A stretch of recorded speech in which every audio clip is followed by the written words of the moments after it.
మీలో ఎంతమందికి సింపుల్గా ఉండి కమ్మగా ఉండే రెసిపీస్ ఇష్టమో కామెంట్ చేయండి.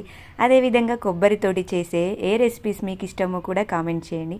మా ఇంట్లో అయితే పచ్చి కొబ్బరితోటి చేసే ఈ పాల పులుసు చాలా ఇష్టంగా తింటారు.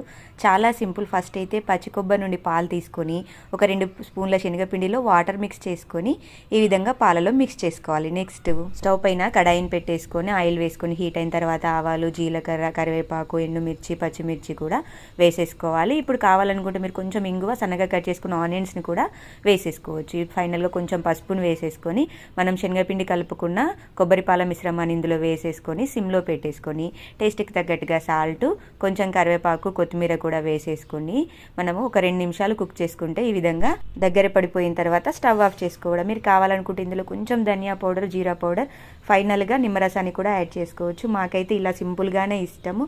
చాలా టేస్టీగా ఉంటుంది, కమ్మగా ఉంటుంది. ఒకసారి ట్రై చేయండి.